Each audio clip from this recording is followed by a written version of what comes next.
What up, what up, what up, New York Giant Nation? It is your boy, Mac the Giants fan, and this is the True Blue Aftermath. You want to be great, you got to work at it, right?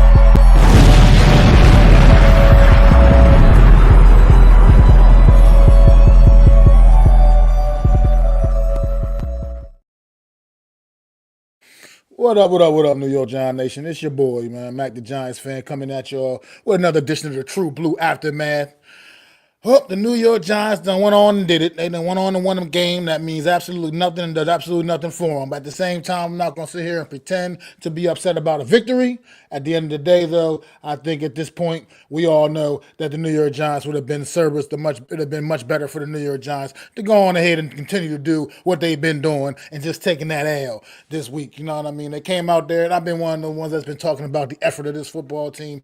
Well, obviously, you got a whole lot of effort today. Offense looked completely wide open at times during this game. Malik Neighbors looks like the guy we drafted him to be today. He looked exactly like that guy. Nearly had a third touchdown catch late in this football game. What's going on, Iman? Thanks for dropping in, bro. I appreciate it, man.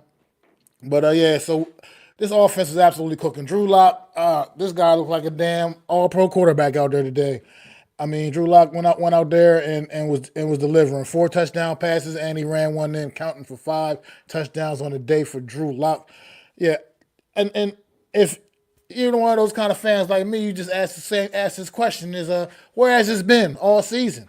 You mean to tell me all of these same guys that been playing all season they weren't capable of this earlier in the year of this offense running the way it ran today? This was like a wide open New York Giant offense today. I mean, the running game didn't quite get going the way you would like to see it, but at the end of the day, it didn't have to. And quite frankly, it didn't have to. Malik Neighbors just was making plays. I mean, 2 big touchdown catches on the day, going over 1,000 yards, receiving over 100 catches on the year, just continuing his record-setting pace. As a rookie, man, receiver in this league right now. Malik Neighbors, great game. Like I said, these are the kind of games we've been waiting to see. And unfortunately, this is way too little too late. And the only thing you did right now with this is potentially affect your draft positioning in a negative way. I don't like to be that Debbie Downer. Like I said, a victory is all good, and I love when this New York Giants, seeing this team win football games, man. But let's face it, we've been cooked. And it just didn't do us any favors today, man. But real quick, man, if you're tuning in right now, man, make sure you go sub up to the Big Blue Crew Sports Network, man. Hit that subscribe button. Keep that channel growing, man. A bunch of great content creators doing their thing, grinding, working hard, and it's going to get even better and a bit more big time when you get to this off season, man. It's going to be very interesting. The Big Blue Crew going to be doing big things this off season. In the content creating world out here, man. Big things. Make sure y'all go subscribe to the Big Blue Crew Network. But yeah, this is kind of mind blowing, the effort, like I said, we saw from this football team today. Because to me, this did not look like a football team that gave up on the year or quit or is thrown in the towel. This was a football team. They came up and threw 45 points on the board. 45 points. This team has not won a game at home all season. And they threw 45 up. They haven't scored. This is the first time they scored over 30 this year. And they come out and throw 45 on the board. Now, I'm not saying this team, they're proving they how much better. They're proving they could have been a little bit better.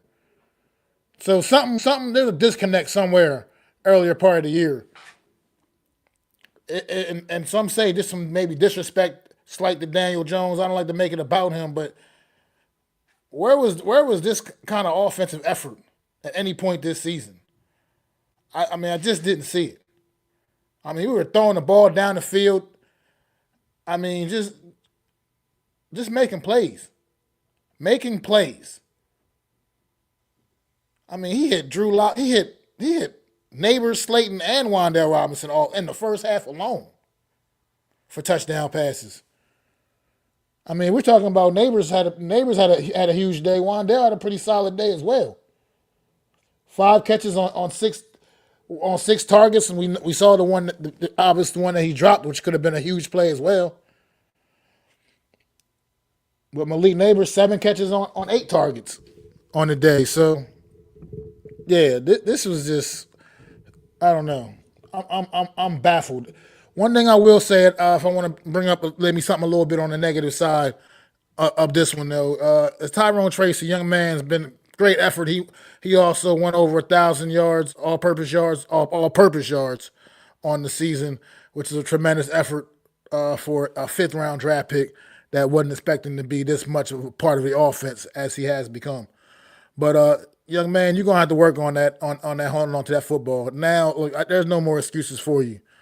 I can't defend that. You got to protect that football if you want to have any future plans on being the running back for the New York Giants going forward. I mean, you got to. I mean, get with Tiki Barber, get that high and tight thing down, whatever, do what they got to do. I mean, send this bro through the rigors of, you've seen the movie The Program, give him that Omar Epps treatment, have him walk around with that football, and if anybody bring that football back but him, it's going to be his ass. You know what I mean? Because something's got to give. That young man, you cannot keep putting that ball on the ground. Today you were lucky. Giants were able to get back on it. No harm, no foul. But you've got to be able to protect that football. You got to be more aware. I understand it's different. You know, you're playing running back now, and you used to be a receiver in college. But at the end of the day, you got to protect that football. I mean, you got to figure it out. Bring my guy in, man. Mets, what's going on, bro? Giants winning the game, that means absolutely nothing to them. But at the end of the day, like I said, I can't ever be mad about a victory, but this game means nothing. So all it does is hurt the draft positioning. I can. This is a Pyrrhic victory for the Giants. Yeah, you win and you basically kick the Colts to the curb in their playoff hopes. But as a trade-off, you lock your, pardon the pun, and yes, it is fucking intended, you lock yourself out of the top pick. I didn't want them to win today. As I said. I mean, we said a couple of times. I agree. I've been on here, Mac. Any wins from here on out are damage control for Dable. And that's what this was, a damage control victory. And the fashion in which he did it, too. I mean, have you seen this New York Giant offense look like this? I mean, even the last 2 years, at any point in time, I mean, in the last 2 years, you haven't seen the New York Giant offense look like this, like it did today. No. Especially in the passing game. Prove how much of a hypocrite Dable is. He didn't want to do this the whole damn year, and now when you get the top pick, you hubrisly widen the playbook to show how much of an egomaniac you fucking are. I'm sorry for going off the rails. I love it. I love it. I love it. I love it because I understand where it's coming. I understand where you're coming from with it, man. I do. I truly do. It's hard. Like I said, I myself personally, I can never just flat out be upset over a victory. But at the end of the day, I understand full well where you're coming from. I mean, this win does nothing for the New York Giants but hurt their draft status, hurt their draft position. And Kenneth, I agree with you. Yeah, you got to look at some other guys. You got to do that regardless anyway.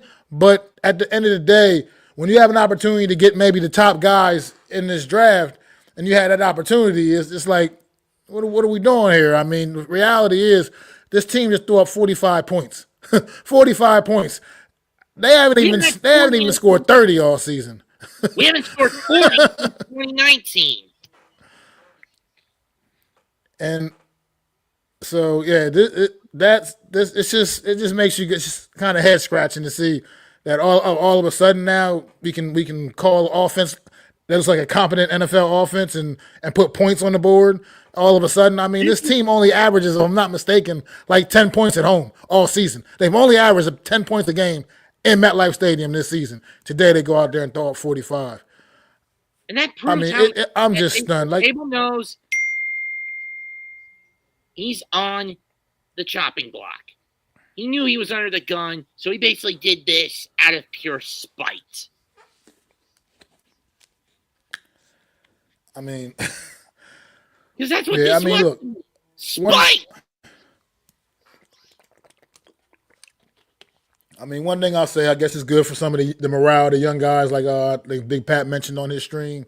It's good for the morale of the young guys, but at the end of the day, like I said, like it's just the point that the win does nothing for the does nothing positive for the New York Giants. We're not still fighting and scrapping for a playoff spot like the Colts were. I think that might have eliminated them. This did. terrible loss for them probably eliminated them. Yeah, so It did. it's not like we were in their position where we're still scrapping for a sliver of hope to get to the postseason. This win just didn't do anything. I mean, it just gives us an extra win. That means absolutely nothing. And now, probably Tennessee for sure is going to leapfrog us. They did. As I'm did not. New England. I'm not sure who else. New England. New England did too. So Tennessee and New England leapfrogs us at this point. And I and mean, that's where we're at now. I mean, still a high draft pick. High draft pick. We know New England's not going after a quarterback. Tennessee, you have no idea what's going on with them, what they may do or not do. But we can rest assured that New England will not be drafting a quarterback with the number 1 or number 2 overall pick. I mean, that's a guarantee. They're not going there. If Cleveland loses today, they leapfrog us because we have the tiebreaker in terms of the head-to-head. Oh, I forgot about Cleveland. Cleveland has a winnable games out there. I mean, they're playing Miami. They can possibly pull an upset off. Yeah. And let's hope they get that. Let's hope they do it. A Miami who's using Tyler Huntley instead of Tua. Seriously. Tua needs to hang it up. He's getting too beat up behind this shit heap of an O-line in Miami. Yeah, I think he does. He just needs to think about his long-term health. I do agree with that. With a player like him, he's a young man in life. He might. I mean, he's still young in football years, obviously too, but he's also a young man in life. He needs to maybe consider his long-term health. Some of the injuries he's had, could really cause some long-term problems. So he needs to really think about that and evaluate things going into this off season. I mean, like we saw what happened with Andrew Luck's situation. He thought about his long-term health pretty much, and he hung it up way sooner than a lot of football fans would like to have seen him do it. But you got to do what's best for you at the end of the day. So that'll be a story to follow. But I mean, Brian, how about Brian Burns flying all over the field today? I mean, this guy was another guy that was just a demon out on the field today, just all over the place, man. Just causing all kinds of disruption out there. Oh boy. Oh boy. Oh brother. So President Carter just passed away. Rest in peace to President Jimmy Carter, President of the United States when I was born. And rest in peace. He lived a long life, man. Honestly, 90. He's got to be close. He had to be just about around that 100 mark. He had to be close to that. It was like 98, 99. I feel like, yeah, he had to be somewhere right in that ballpark. But so rest in peace to President Jimmy Carter, 39th President of the United States. But yeah, how do you feel about Tyrone Tracy and his issue? I was talking about that right when you were coming on. How do you feel about him and his ball security and what needs to happen with him going forward? He really needs to learn to get both hands on that ball when he's running. I mean, he's lucky the Giants didn't lose that fumble. That fumble is lost, then that's a tie turner, and the Giants probably lose this game. Yeah, I definitely agree. That's why I almost was secretly hoping the Colts would recover that, honestly, when it happened. Honestly, but I do. I just think, he's got to work on. He's got to figure something out in the off season because clearly, right now he's at the top of the pecking order for the New York Giants running back room right now. Currently, as things stand with this roster, and the Singletary was the halfway fumble fingered running back at the start of the year. So much so they got phased out. Yeah, absolutely.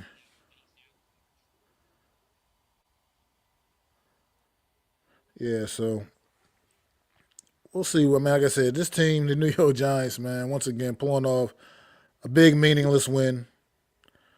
And nonetheless, believe that, and making it worse, it might make Mara believe that Dable should stay another year. I don't want that. He knows that That's a possibility too with this W. that Dable is a lying, hypocritical snake, and he should stop being reliant on Bill Belichick students. They do nothing but in your playbook. They do nothing but constrict your offense. They make your defense look like dimwits. And I also believe, if I'm not mistaken, because all I smell that comes off of that damn tree is overkill amounts of rot, self-indulgence, and hypocrisy. But I feel like right now, as things stand, also, I mean, Philadelphia Eagles, if Minnesota wins their game, beats the Packers, and if Detroit wins tomorrow night, I feel like the Eagles will have nothing to really play for next week. Right. And there's also another possibility that they pretty much sit back. Yeah, that they'll pretty much sit back and kind of rest their guys, and also potentially give the Giants another pretty much maybe easy victory potentially. And the Dolphins are in front. I mean, we know Saquon Barkley is just a little over 100 yards short of the record for Eric Dickerson's single season rushing record. I counted, but at the end of the day, I also know that he's not that kind of necessarily. He's proven earlier. He's proven that he's not necessarily about the records necessarily so much as he is just about winning football games, and that may not motivate him enough to just go out there just for that sole purpose. So. Trust me, Mac, I think he's 101 away from it. If he can get 101 next week against us, he's got it. If he 102 against us at minimum, he's got it. Well, I think that's obviously capable because the New York Giants can't stop anybody from running the football, as John Taylor definitely dialed up on him earlier in this football game as well. Yeah, I mean, 125 yards on the ground for Jonathan Taylor, outrushing the entire New York Giants rushing attack today. So, obviously, I think if the Eagles go out there and play their starters, I mean, I don't think it's a no-brainer. Saquon's probably going to get that record with ease. But the point is, if that game is ruled meaningless, we know how the Eagles operate as well, and could still, like I said, see them resting their players, and then that could be also a road to the New York Giants getting yet another meaningless victory to end the season. And as we saw today, the only way Eagles get top spot is if the Vikings lose right now to Green Bay and Detroit loses tomorrow to San Francisco, and then they get the win, and then there's a draw between Detroit and Minnesota, the tiebreaker going to Detroit.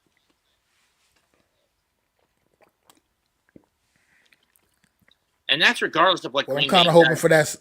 I'm hoping for that scenario. I need the Eagles to come out full power next week and just knock the Giants out the box, man. We can't have the Giants picking up any more meaningless victories right now and affecting that draft position even more, because that could be devastating right now to their draft status. I mean, at this point right now, they're already on the verge of potentially moving down as far as about 4 after the end of this by the end of this week, depending on how this 5 Cleveland high, depending on how this Cleveland and Miami game goes. But no, it would be 4. They've got, but it's just the point that this team has to. But we can't. Okay, good. We got the W day. We're past it now. It is what it is. We got a third victory. We're not necessarily going to finish as the worst team in New York Giants history, but they're pretty close to it. It's pretty close to it. I mean, I think. Well, yeah, they was the year they drafted Saquon Barkley that season. They were 3-13 that season, if I'm not mistaken. I think that may have been the worst. That year. It was the year before they got it. No, when they drafted. No, I'm talking about, that's what I mean. A year leading into that draft where they had the number 2 overall pick to get Saquon Barkley. They were 3-13 that season. Yeah, that's what I mean. The 2017 season when all the wide receivers got injured, all in one damn game. All right. But so this I don't know. This team, like I said. Whatever, it's good. Like I said, it's good for the younger guys in the locker room. I said get a little morale for them, I guess. whatever you want to do it. Hold on, Miz. I gotta put it up. Give me a second. Where you at? I mean, let's face it. John Mara is extremely gullible when it comes to these coordinator coaches who talk the talk but can't walk the walk.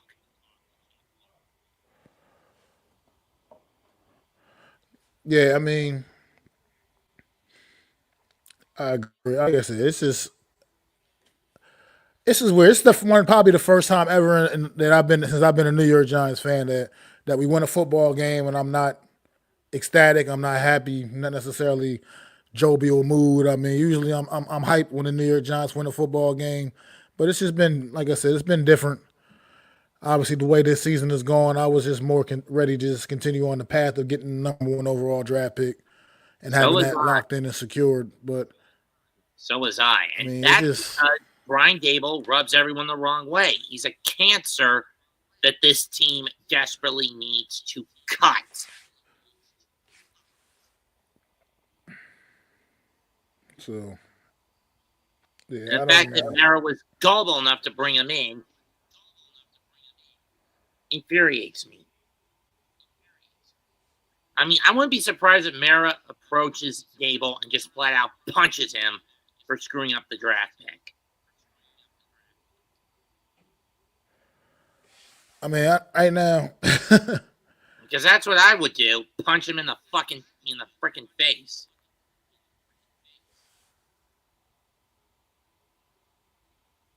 I guess Miz is gonna be coming in soon. I'm hopping out. Let him talk. See what he got to say. I'm gonna hop out. All right. Thanks for stopping in, Mets, bro. I appreciate you, man.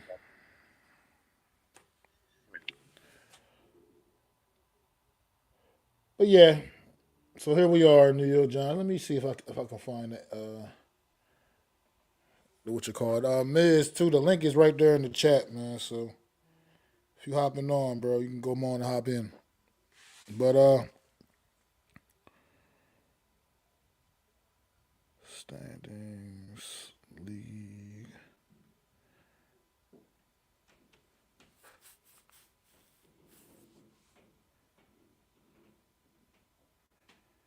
Well, I guess we got to wait for some other outcomes. But right now, the Giants are still sitting in the first spot for right now. But maybe some things will get switched around. Yo, what up, Miz? The link is in the. Oh, hold on. You in the? I got you. Hold on. Shit. Hold on, Miz. You in the I didn't know what chat you was in.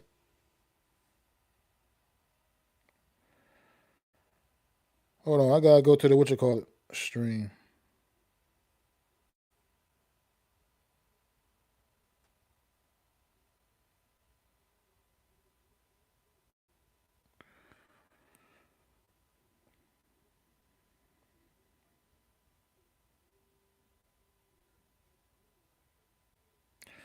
Hold on. Hold on. Hold on.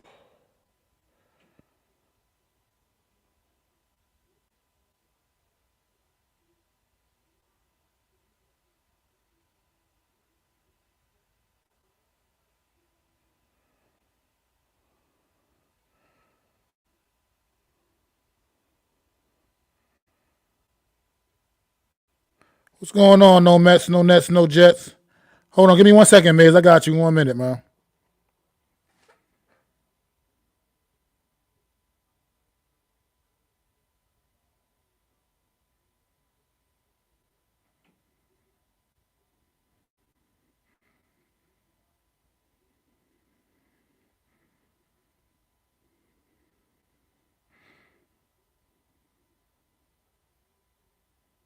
Oh, here we go. Here we go. All right, here we go.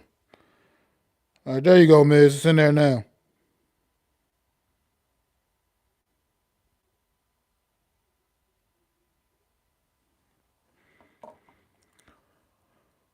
What's up, Mosley? Thanks for popping in, man.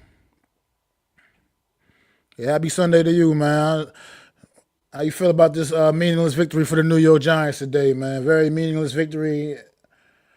How you feel about the effect it has on the draft status?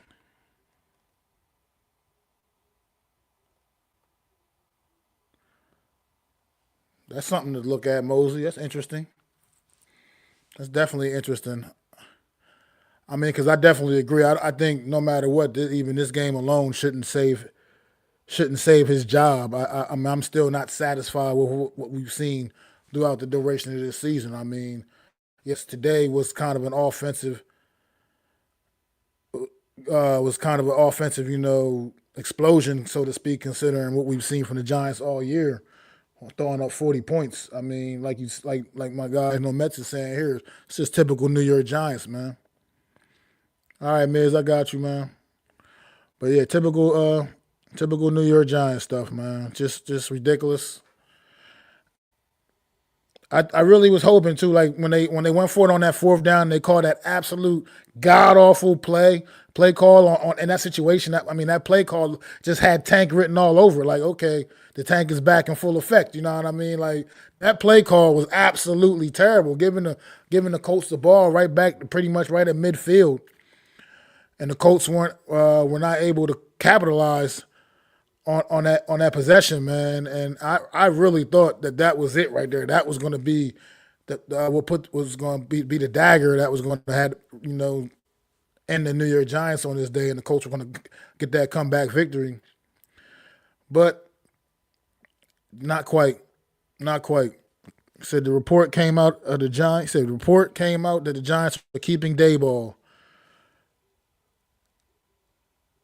Well, I mean, I don't know. I'm not sure how I feel about that. But with that being said, I mean, if he's going to be the guy that's going to be here, we're just going to have to rally around and try to hope he can turn this thing around for the best. But I'm not happy about. I won't be happy about that.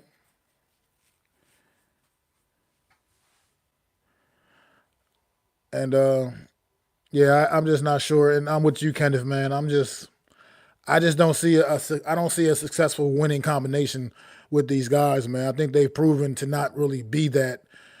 And like I said, the decision making has been questionable at best most of the time. I mean, yeah, he's hit on a couple of draft picks. He's had a couple, but he's also missed badly on some as well. I mean, we're still waiting for Kayvon Thibodeau to be that guy he was at the end of this game, making that big play, forcing the fumble, getting the sack, strip fumble. We're waiting for that, waiting for a more consistent version of that guy. Like still waiting to see that. I mean, using a number 5 overall pick on that young man, he hasn't lived up to that at all, not one bit, in my opinion. And right now, he hasn't gotten himself any closer to earning a second contract with the New York Giants. I just haven't seen it. And I mean, Evan Neal, that guy's a fucking mess. I mean, that guy is a mess. So I just don't. I mean, yeah, he was definitely. I mean, last season was obviously a big year for him. I agree with you, Iman. But to come back out once again this year and we just don't get the effort we got. I mean, you're right. I agree. We got a lot of these guys on this defense that were here for the wink defense, man, and that's clearly had an effect. As you see with the play of Deontay Banks this year, it's been pretty terrible most of the time. And unfortunately, that's because he just doesn't fit into this system.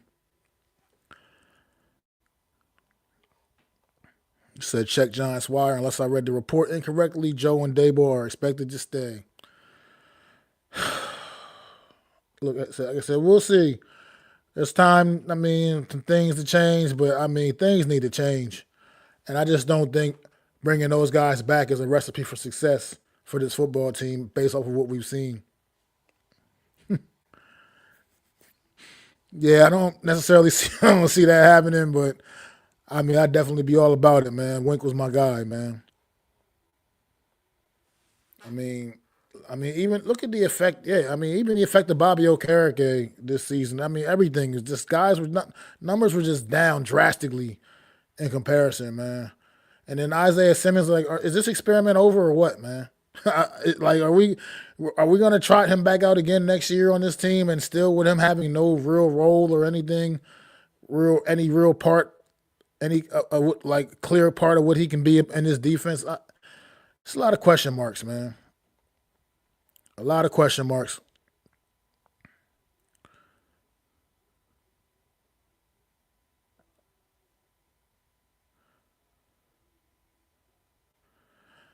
I mean, that might be a little bit drastic, no mess, a little bit drastic there, bro. But I can see the frustration, man. Banks is pretty decent last year as a rookie. He had a pretty solid rookie season, man. I feel like Banks had a pretty solid rookie year, and I think this system is just really not what he does well as a player. You didn't draft him to be like in these zones and be like that's just not what he does well, man. I mean, clearly you saw. I mean, go back and watch the tape at Maryland. That's not what his bread and butter is. That's not what he does, and that's not what he was brought here to do. And that's not the system he was brought into, drafted into. So I think Banks is a good. I think he's a good young player, man. Just playing really trying to learn how to play the position a different way than than how he does it best. That's right there is it. I wish there was a way. I wish he could just fire his own self. But unfortunately, he's here and he ain't going nowhere. This is a family business, and his family, his name is at the top of the totem pole. But I feel you, man. I mean, I see. Like I said, it's just with him. I think, like I said, it's just a matter of this system with him, man. Like I said, I honestly really watch. I just can't see. This guy was way a far superior player as a rookie a season ago. The only thing changed up was the defensive scheme. I mean, I don't think he just forgot how to play football. I just think that just the defensive scheme just doesn't fit him at all. I mean, he's always kind of looking confused. And it's just like I said, it just comes when a guy gets so good at doing at something like this the way he has. I mean, obviously he's good enough that he was a first round draft pick. It's hard to all of a sudden now just switch it up, and now you got to figure it out and learn. And I know granted, you get paid the big bucks, you get paid all that money, and you would like to think that you should be able to get this done, man, and figure it out. But I mean, this was completely new to Deontay Banks this year, so I'm not one of those ones that's going to be so hard on the guy. I just kind of understand where he's coming from. It's just not easy to kind of have to relearn the position a different way than what you've kind of been doing and what got you to what got you to this point and being a first round draft pick in the NFL. I mean, it's just the defensive scheme just did not fit him. I mean, yeah. Look, I can't. I'm not gonna be able to convince you, man. Obviously, you're not a fan of the young man, and that's fine. I mean, that's all well and good, but I just think he's kind of a product right now of the system of a system that doesn't fit him, and he's trying to learn, and it's just not happening as fast as we would like to see.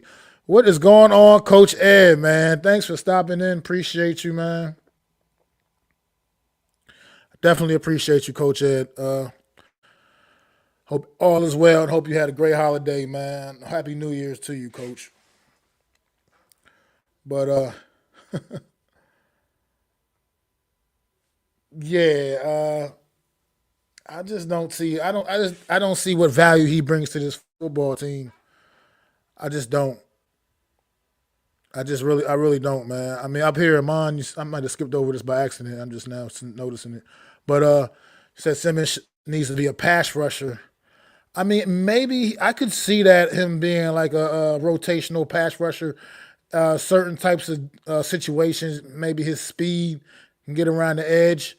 You know what I mean? Get some tackles, some fits at times. But I mean, if that's going to be the case, they need to figure that out and give him a more defined role. Otherwise, to me, he just doesn't really serve much of a purpose on this team, man. I just don't see it. And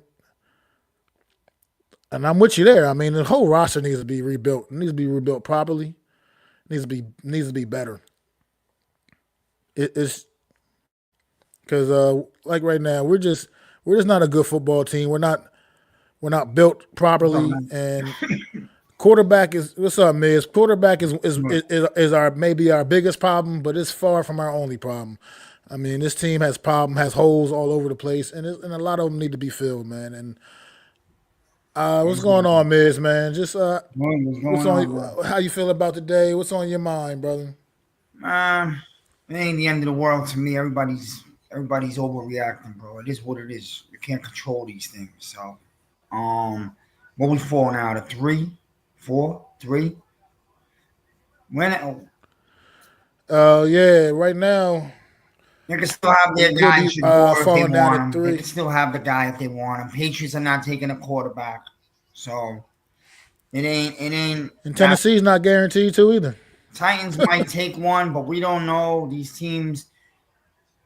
If Shane is still here, I'm sure he'll do some homework. He'll talk to them like he tried to last year with the Patriots. He'll find out what the Titans are looking to get. Maybe Shador falls for us. If they know that Shador really wants to be a Giant like he's been showing, then the Titans won't take him. But if you got to trade your 3, let's just say, and your second-round pick to go up and get your guy, then that's what they're going to do. It is what it is. That's the position we're now in. That's it. Now, I don't know what happens if we win next week. That's the whole thing, because I could see the Giants still going to beat the Eagles. Well, that's what I was just talking about a little earlier. Mets was on here with me. Right now, where things are sitting, if Minnesota beats Green Bay, and if Detroit wins against San Fran tomorrow, the Eagles have nothing to play for next week. They have absolutely nothing to play for. They won't be able to get the number 1 seed. So Right.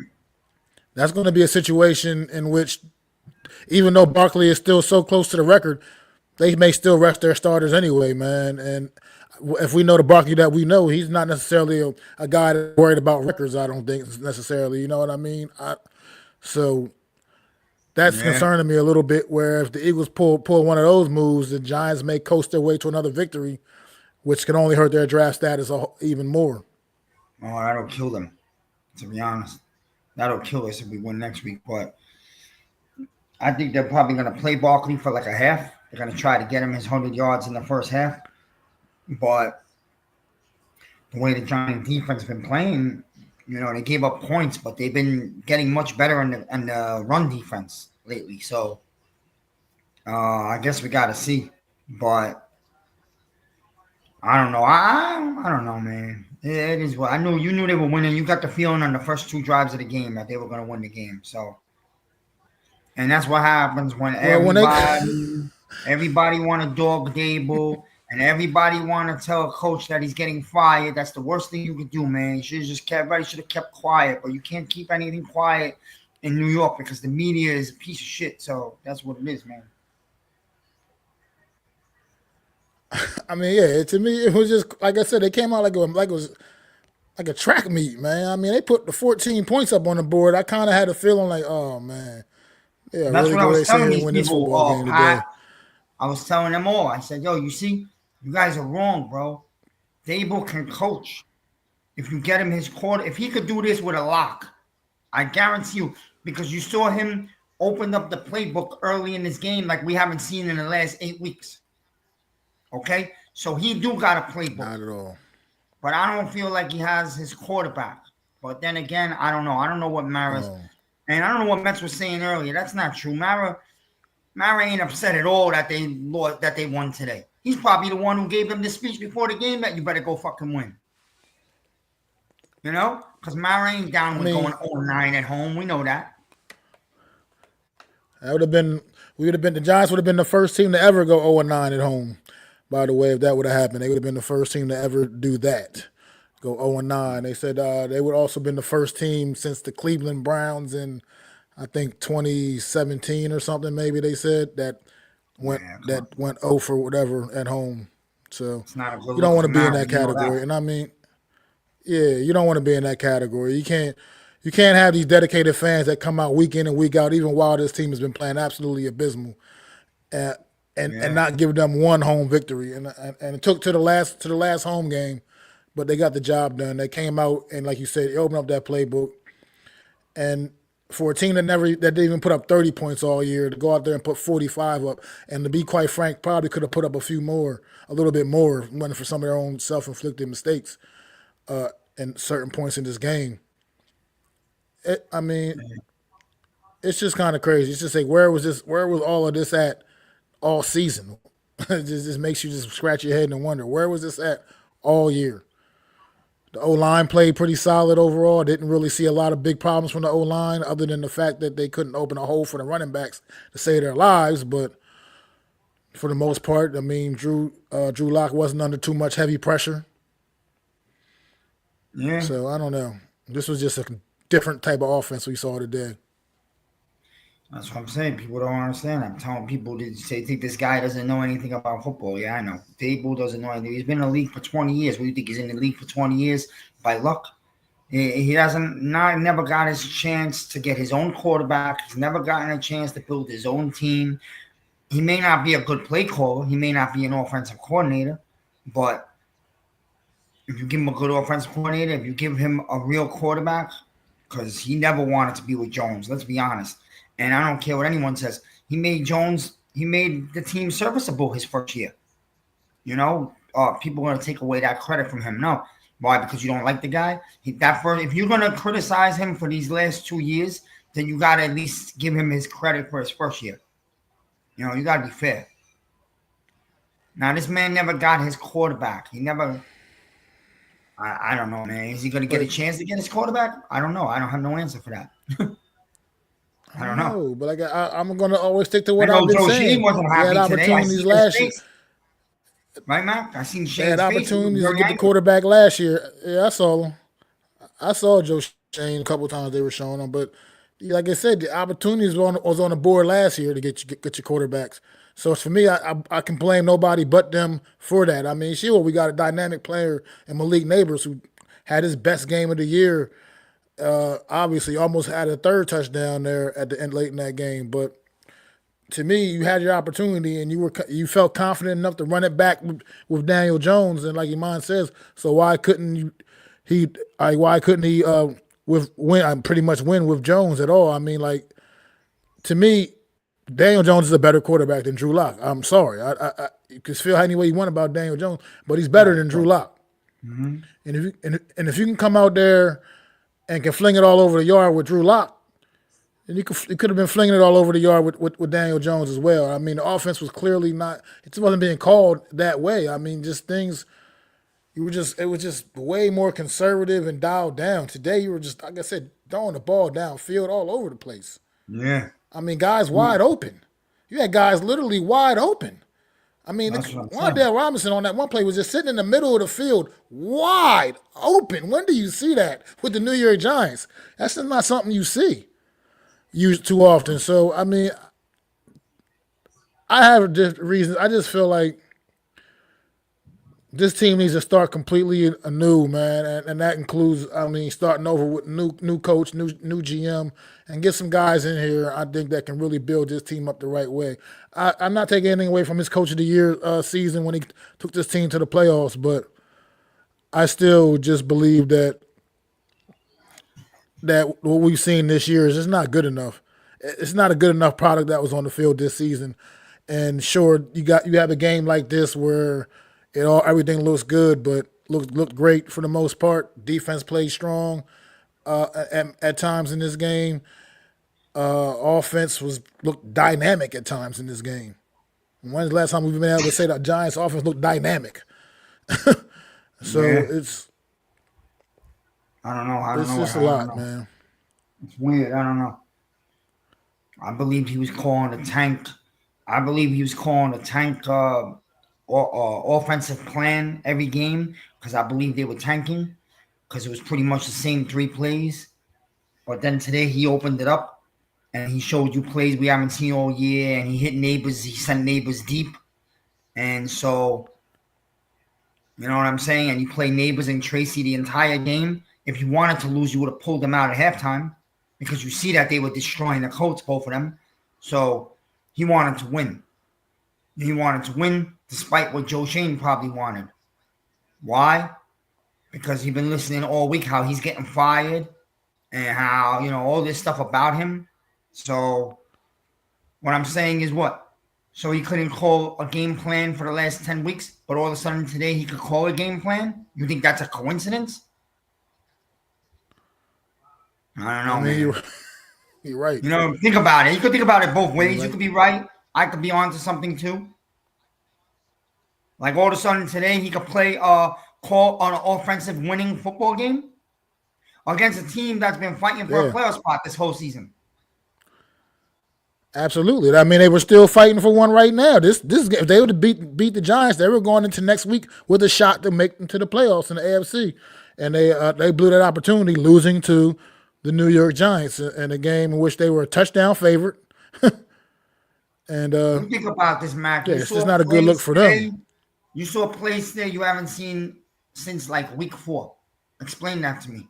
All year we've been saying, how come you're not throwing the ball to neighbors deep? One-on-one, he's coming up with the ball. He's going to break away for a touch. All of a sudden today, he's sending him down the sidelines. He's hitting him on a deeper slant. We're not talking about 3 yards. He went like a 10, 15-yard slant.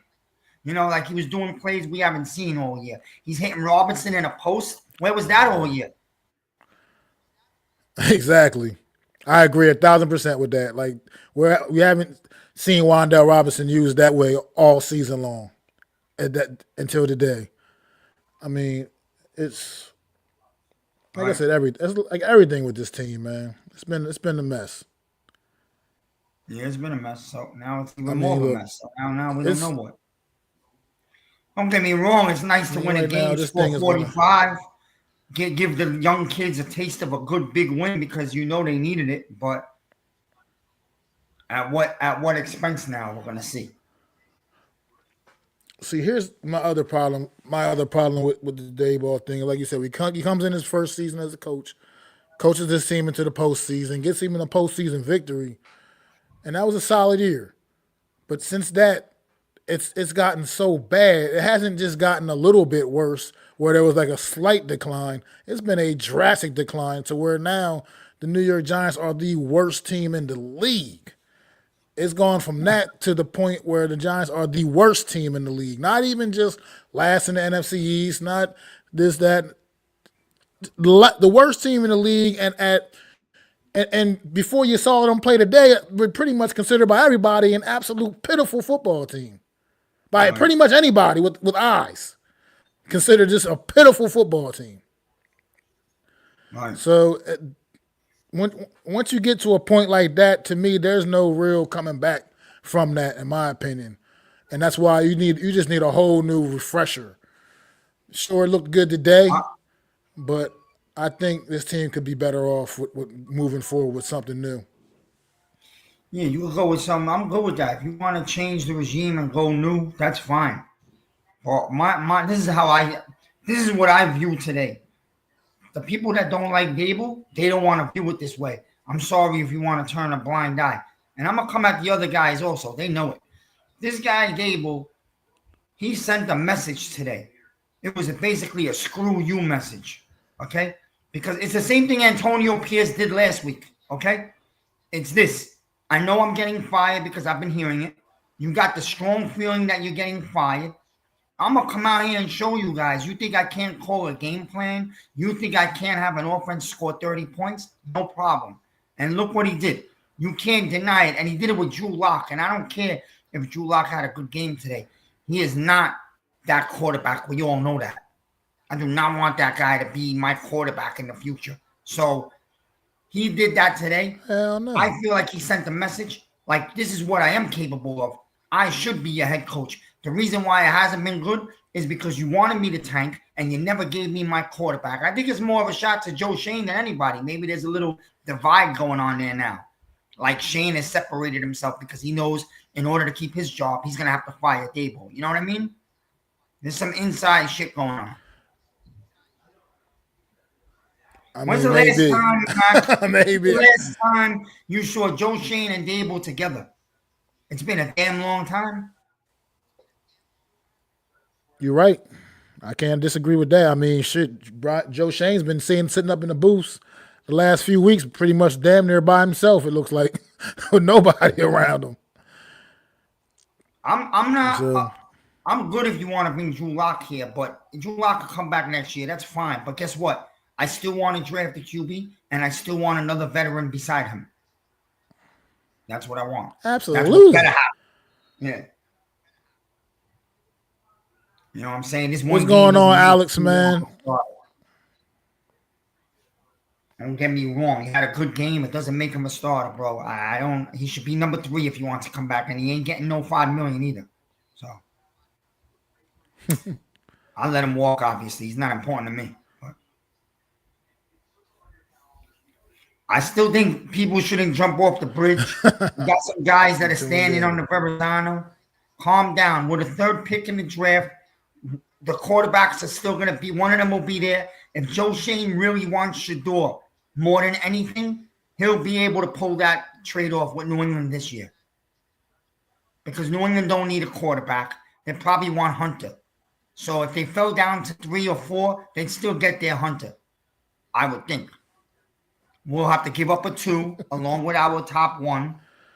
But that's what you're going to have to do now if you still want that guy, Shador. I believe the team got some young talent, Mac. We saw some things today. We're just missing that quarterback, bro. Oh. I mean, like they brought up on the broadcast. I mean, one thing I'll tip my hat to Joe Shane is this draft class this past year has been a productive draft class, all things considering. I mean, all these guys, not just Malik Neighbors. You got from Tyrone Tracy. Theo Johnson was beginning to come around before the injury. Tyler Nubin still leads the league in tackles for rookies, all rookie defenders. And he hasn't played in 3 weeks now, I think. So, and Drew Phillips as well, another one. I mean, got some good talent out of that draft class a season ago, man. But like I said, there's definitely a few pieces to kind of potentially try to build upon and build around. But at the end of the day,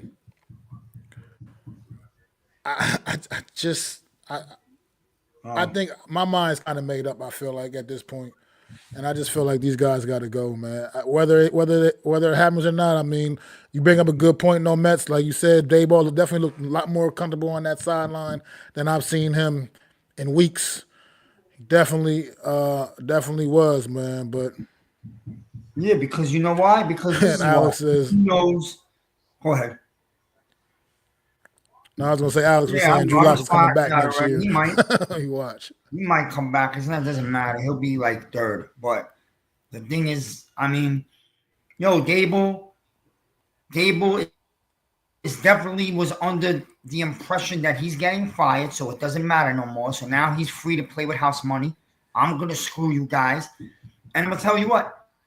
He's gonna bring a game plan next week. You'll see, because in his mind, if I finish the season winning 2 in a row and beating Philly, I could sell myself to come back tomorrow. He'll have a better opportunity, a better argument is what I'm saying. My team's turned a corner. The kids have played really good the last 2 weeks. I've got them to turn a corner. And these wins, you know what they used to say in the past, Mac, right? If you finish a season with a little bit of a winning streak, it could go into next season. He's going to try to sell these points tomorrow. I'm just saying, I'm not. I get it. I mean, a guy's got to fight for his. A guy's got to fight for his job, and I respect that. I can give him that. I mean, you're not going to sit there and just. You got to go out swinging, man. But like I said, I just feel the way I feel at this point. It's the same way I feel about the quarterback position of this team. It just needs to happen. You cannot talk yourself out of getting the quarterback in the draft, and you need to absolutely bring another guy in through free agency, and not just like a Drew Lock kind of guy. Somebody with a little bit more of an impact that can have a little more of an impact than Drew Lock.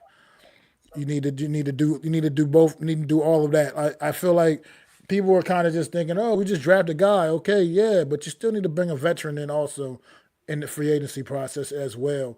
And there's going to be some guys hopefully available. I mean, some decent guys should be available to also fill that void. I mean, the New York Giants quarterback room has been absolutely horrible. I mean, the worst quarterback room in the league, and I don't think it's even that close, to be quite frank. I don't think it's that close at all. I think it's by far and away the worst quarterback room in the league. And to me, it's not even a true NFL quarterback room. When you look at what's been on this in that room this season for this team, I mean, Yeah. it needs to be upgraded. I mean, it needs to be a serious upgrade there. Let me look. I'm interested in seeing one thing here. Now it becomes pretty important to watch what the Browns are doing. So, all right, it's 3-3. You want to hope the Right Browns now it's win three today, and they three. can. They could win today. They're at home against the Oh, Miami team without Tua. So if you could get a they can Brown win absolutely in the win. next 2 games, the Giants will be all right. It did not kill us. If the Browns can win a game, that's the team you want to watch right now. Who they play next week, I'll look right now and see. But because you do want to stay ahead of the Browns. Okay, next week the Browns are at Baltimore. I don't know if Baltimore's playing for. Actually, they're not playing for anything, right? So they might rest people, but who knows? So the chance of the win for the Browns would be today. You want to get the Browns a win. We got real lucky today with the Raiders and Jaguars both winning, to be honest with you. So if you could get a Browns win, yeah, we're not in first pick anymore, talking draft-wise, but we off the hook where it's a catastrophe. It's not a catastrophe. Because I like do I agree with said, that. And what's going on, Almighty Finesse? Long time no see, brother. who Tennessee playing next week? But I'll look right now. That's another team we gotta obviously watch. But but I don't see the Titans well, right winning a now game. Tennessee has. I think with that, the Tennessee has definitely leapfrogged this. I think they're probably number one right now, number one overall spot right now, if I'm not mistaken, the Tennessee Titans. And No, I think the Patriots. see, that's the thing. We were thinking about that. You think the Patriots are? Because I feel like with the Patriots. I the believe the schedule and Patriots are the one like and the Titans opponents. are two. I believe. Now next week the Well, either way, Titans the host Patriots, like you said, the Patriots are no threat. They're not going to take a quarterback. That's a guarantee.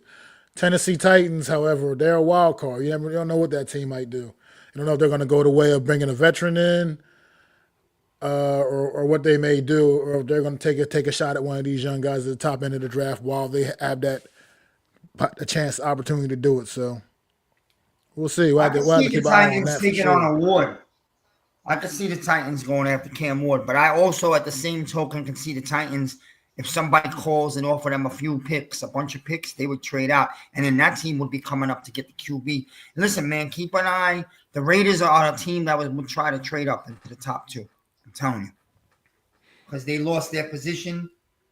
Brady's a part of that organization. They want a quarterback.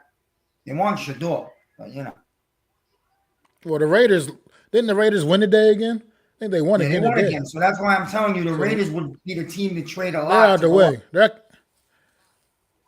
gonna Well, have to bundle up something to try to move up if they're serious.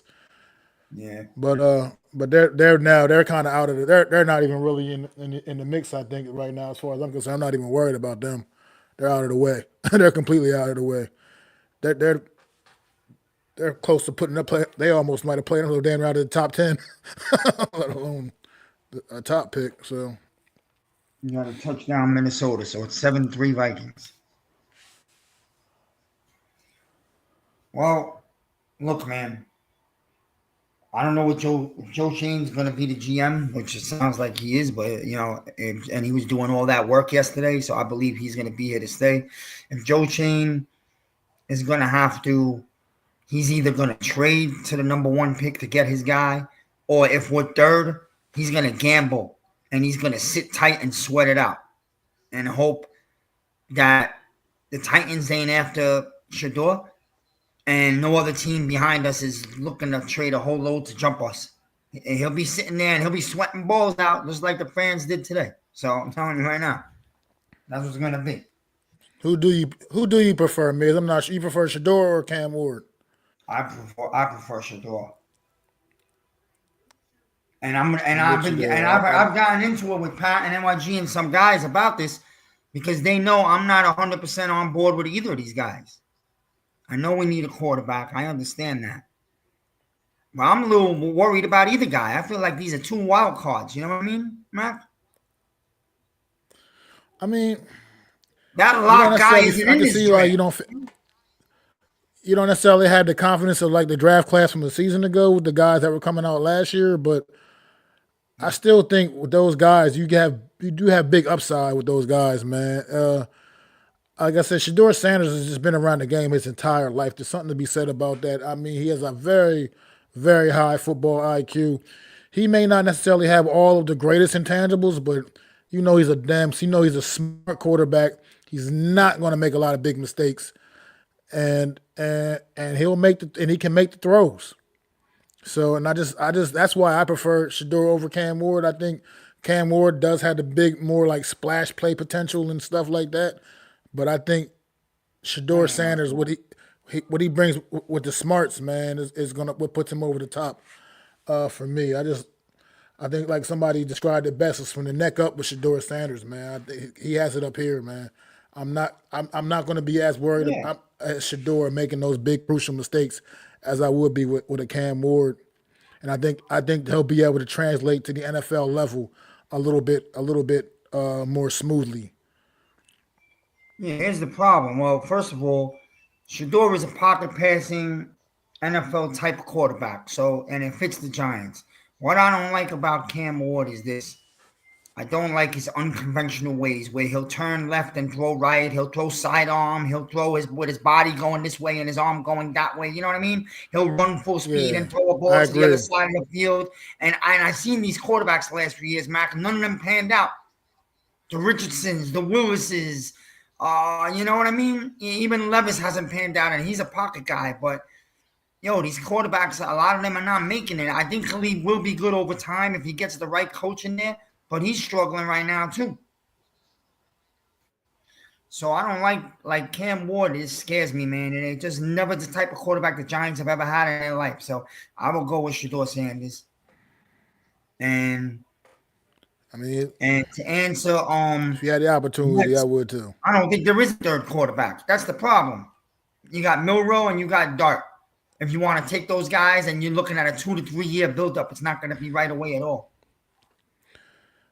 I honestly don't think any of those other guys. I don't necessarily see any of the other guys as even a first round talent right now. I think right now Shador and Cam Ward are the first round guys, and I don't really see a third quarterback in the first round right now. As of right now, that obviously changed. You go through the offseason process, you get to the combine and these senior days and all of that, and things do tend to change. The quarterbacks do tend to shoot up the draft board, and during the draft process in the offseason, so a lot can change. I mean, a lot of people had Penix and Bo Nix potentially not even going in the first round this season, last year's draft, and they clearly asserted themselves in the process, throughout the process, and became first round draft picks. And as we see what they're doing in the league, I mean, Penix hasn't had the opportunities as much as like a Bo Nix and couple of the other guys, but saw what he did to the Giants a week ago. You see the arm talent. That kid definitely can play in this league.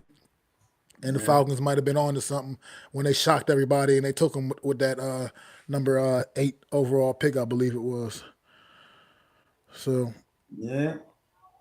Well, can Milroe be this year's Bo Nix? I don't know. Not in terms of how they play. In terms of shock everybody, get under the right coach and the right system and succeed, I don't know. We'll see. I won't count Milroe out. Somebody's going to take a shot at him in the first round. No doubt about it. You know what? This is going to be something cool, interesting to follow, actually, as we go more into the offseason process. Because it is clearly Shador, Cam Ward have pretty much kind of, that's that 1-2, whatever order you want to put them in. It's going to be interesting to see who is going to emerge and be maybe the third quarterback, that third guy who might even be able to sneak into the first round, and what's like how this person's going to be evaluated, because that's something nobody's really been talking a lot about. Obviously, all the talk's been about. This has been Shador, Cam Ward. Well, season is winding down. One more game left, and it's time to really get into the books, man, and start figuring out who is going to be. We got to start looking at other guys, because there's always a potential that Giants aren't able to get Cam Ward or Shador Sanders, and then you got to figure out maybe who could be a next potential guy for them, if not in the first round, maybe the second, third round or whatever, man. But it's going to be something fun to look into and dive into as we get into the off season. Right. And that's why I was also telling the guys, what about when we did have the first pick? I was thinking of if you traded down to somebody you want to give you 2 1s, 2 2s, or 4, and build a roster, build a team up, because next year's quarterbacks are much better. Okay, they are, man. If Archie Manning's coming out, if Nussmeyer's getting another year under his belt with LSU, the kid from Texas, you're gonna have some real deal quarterbacks. But the Giant fan base is already, ready to jump off the Verrazano Bridge. Can't wait anymore. Got no patience. I understand. So they don't want to hear about next year. I understand. But this is going to be a building thing. It's going to take 3 years. Here's the problem. The reason that I think one of the biggest reasons they don't want to wait till next year is because you had a big opportunity a season ago and you didn't cash in on any of those guys. And you're just and you're sitting there. This fan base is watching those rookie quarterbacks perform at the level that they're performing at, and that's enough is enough. When you had an opportunity to get one of those guys, you didn't have a chance at all of them, but you had a chance at a few of them, and you watch the way they're performing. I think that's the straw that broke the monkey's back, the camel's back, however the saying goes. That's it. I think there's no more waiting with this fan base. You gotta get a guy. You're in position to get one. You gotta try to get one. You can't hold back. Quarterback has been too much of a problem since Eli Manning has retired. It has been too much of a problem for this football team. And you gotta address it. Even if you miss, you gotta take the swing. What about a Kirk Cousins to bring him in here early, way before the draft? You don't wait till the draft. What about you bring in a Cousins, a veteran quarterback? People think he's done, but really he's been playing with a messed up Achilles all year. So, when you bring in a Cousins for 1 or 2 years, or would you take and this is a different shot. You take a shot on a Sam Darnold if they let him go. And if you take a Sam, you're not drafting a quarterback now. You're trading back a few spots. You're building up a lot of assets, and you're building a team. Well, is that a route you would go? Here's the problem. Sam Darnold's off the table for me because Sam Darnold is going to command significantly more cash than we should be willing to pay a transitional guy that we're bringing in just to be a transitional guy. So I think he's off the table for as far as I'm concerned. He's gonna look to cash in because he can finally cash in with the season he's had this year. He can finally go on ahead and put his name on a big contract. So I think he's going to take advantage of that opportunity as he should. That can't be with the New York Giants. So now, would I be a Kirk Cousins, so to speak? I don't know what he would try. I mean, look, for one thing, I'm not sure what he would try to what would take to bring a guy like him in, but I can't say I'd be upset about a veteran like him, somebody that clearly has won football games in this league, even though this season has been a little bit rough for him. Like you said, the injury, it all make that has an impact on things, and I'm not going to just look past that. But I still feel like this team needs to get their guy. So even if you bring a guy like a Kirk Cousins in, you still got to kind of, a la the Atlanta Falcons, still draft your guy. I just think at this point, you got to take a swing. You back yourself into a corner where you got to take a swing, man.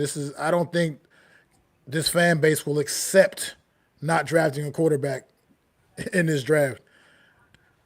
One that can potentially be the future. I just don't think you can sell this fan base on that. Yeah. And I agree with this comment as well about Arch Manning. I mean, the kid's shown some. Go ahead, man. I was going to say, well, Arch Manning, I mean, I agree. He's shown some good stuff when he's on the field, but I want to see Arch Manning be the guy for at least a full season before I'm trying to bring him in, necessarily to be our guy. I would have liked it. You just need to see more from him. And unfortunately, just given the situation, you just haven't been able to see enough. I like you Dylan can't Gabriel. I think he's cry going to over be it, a bro. guy I have my eye on. I'm talking to Kenneth Perkins in the chat. What's up? Yo, you can't, Stephen Bloom too. Yo, you can't cry about it. Oh, we had the number 1 pick 3 hours ago. Yo, you didn't have nothing. There was still 2 games left to play. You can't cry about that. You got to go from, okay, here we are right now, 5:20. We won a game. What is the next plan? There's still possibilities. You're saying, oh, man, come on, we're going to go to Cousins. We're going to pay Cousins. Oh, come on, man, we're going to go to Sam Darnold. So, bro, what do you want to do? You want to run next year with Locke? You got to do something. You better pick an option. You can't wait. Look, there's always going to be options. Well, you can't wait for the Jameis draft, Winston's, Matt. You got to have potential a Justin veteran Fields. QB Those in guys there will be way cheaper. before the draft. You know what I mean? We got to go get a veteran way before the draft. Then we'll deal with the young quarterback in the draft. But you got to have someone in this room before that. When you're going to walk into the draft with no quarterbacks, with Tommy DeVito, and then you're going to look to scramble around, bro. Yo, that is not a good way to run a football team. I mean, look in particular at a guy like Justin Fields potentially who could be available as well.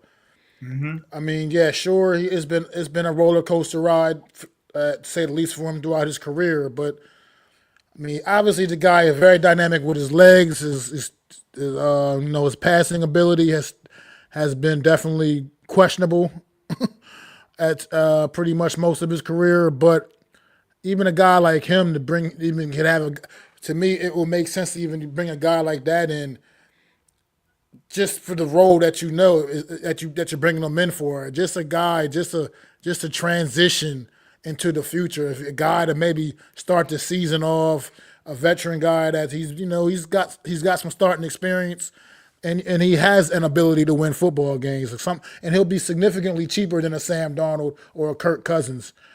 So I mean, I would look more that route myself. Someone like that, I would go. That's the way I would go with it, because and no matter what, you gotta draft one of these guys. You gotta draft your guy.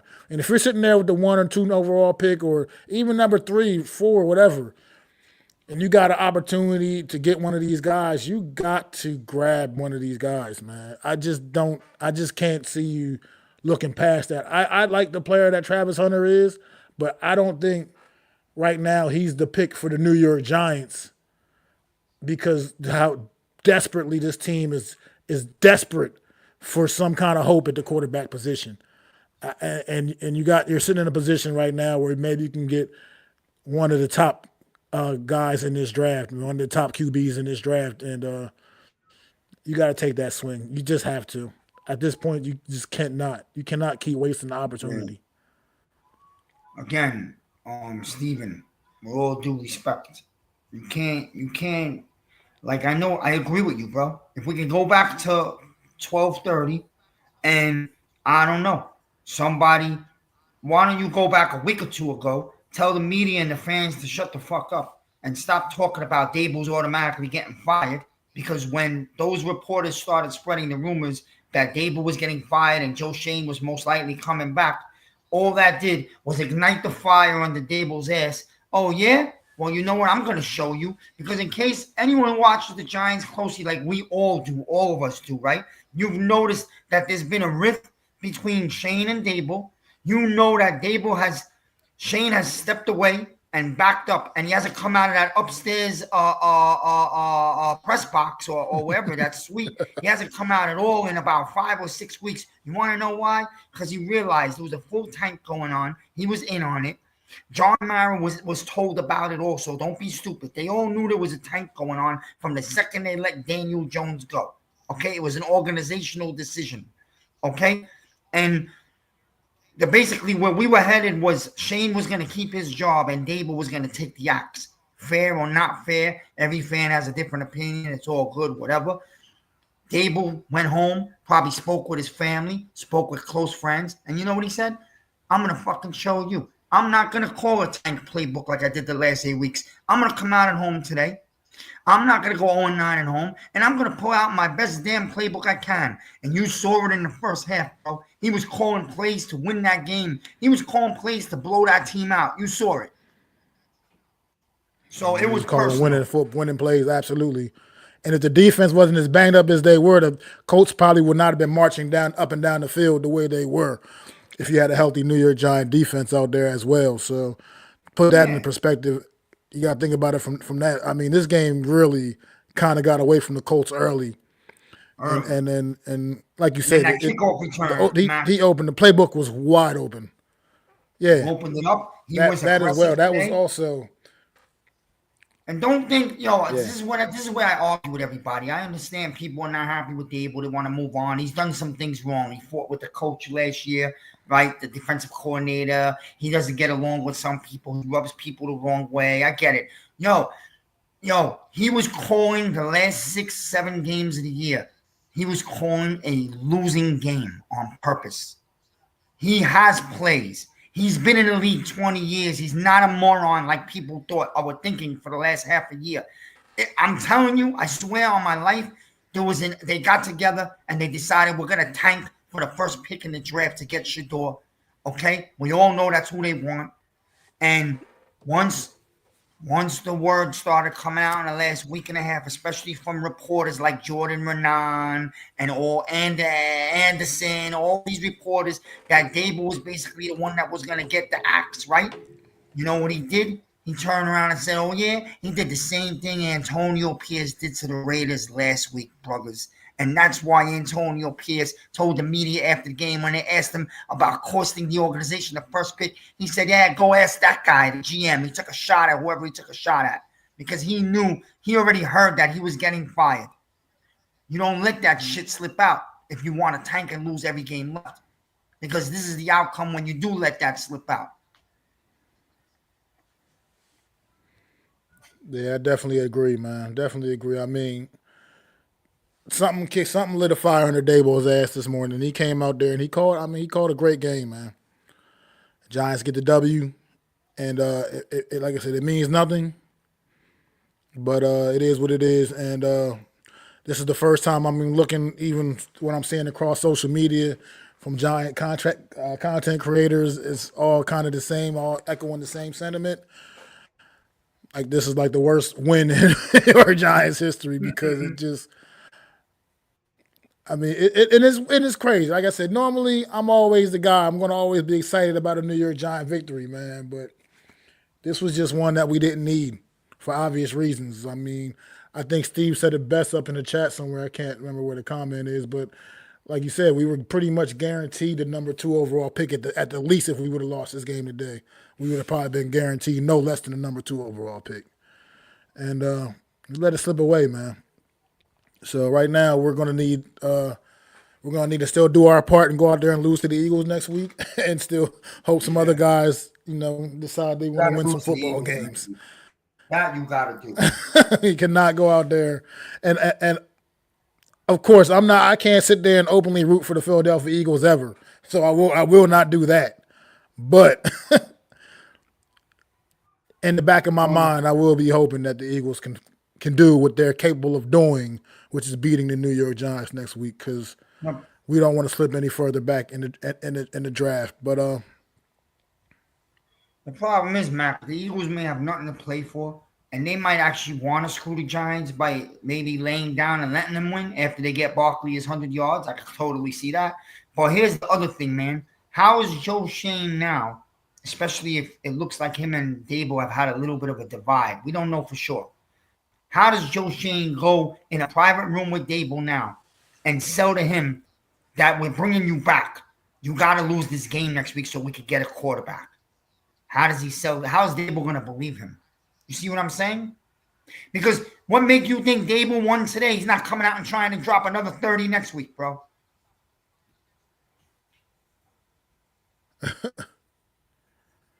Yeah, I mean, it's a valid point. That's a valid point. Because if it's a close game at halftime and it's like 13-10 or 13 or 14-10 Eagles, let's just say, And now Barkley got his 100 yards, 1 yard. He celebrates. He broke the record, make us look like ass even more. That's cool. Now in the second half, the Eagles put all their third stringers in, bro.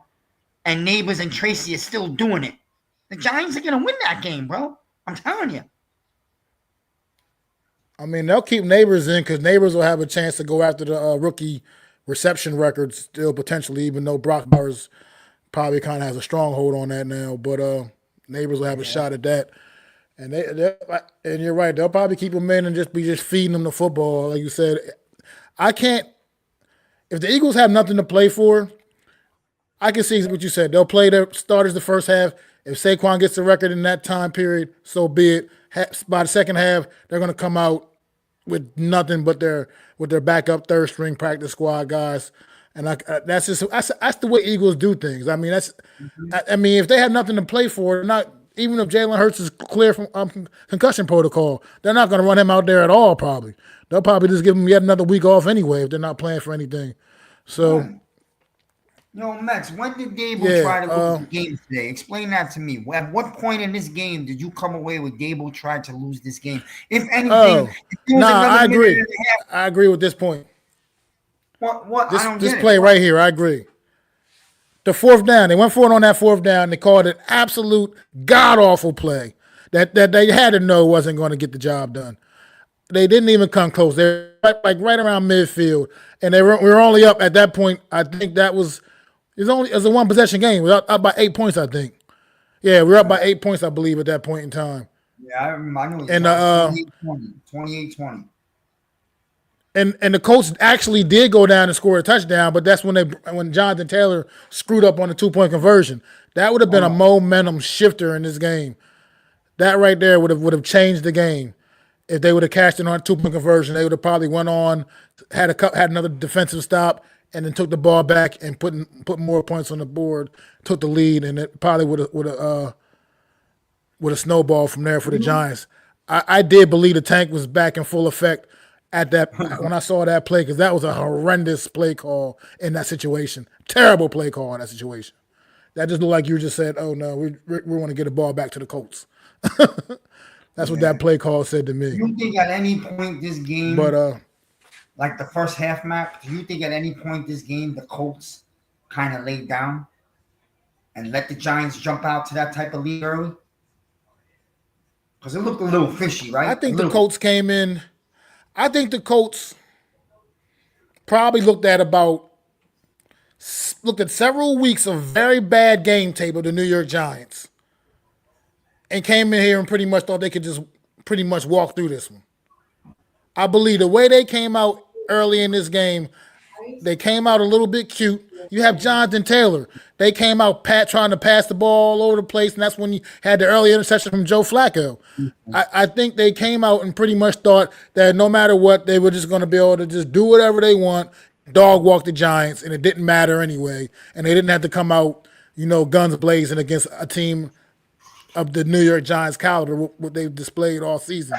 And I think it bit them in the ass.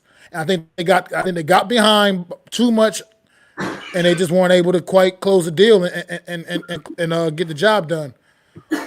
So I blame. I mean, that's just poor execution on the Colts in every way, and that's just on them, man. I think they screwed this up, and they screwed their season up because they at least had an opportunity to play some postseason football, and they screwed it up by losing to the New York Giants of all teams.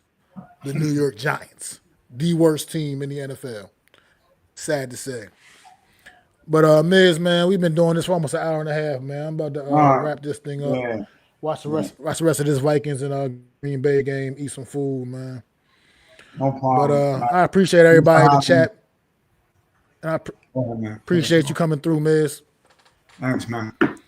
And all right, bro. And I appreciate everybody out there in the chat, man. It's been a great stream. One of the best True Blue Aftermaths probably of the year. I appreciate you guys. Great chat interaction. Make sure y'all go and smash that like button over there at the Big Blue Crew Sports Network, man. Smash that like button, man, and subscribe if you haven't already, man, to the Big Blue Crew Network.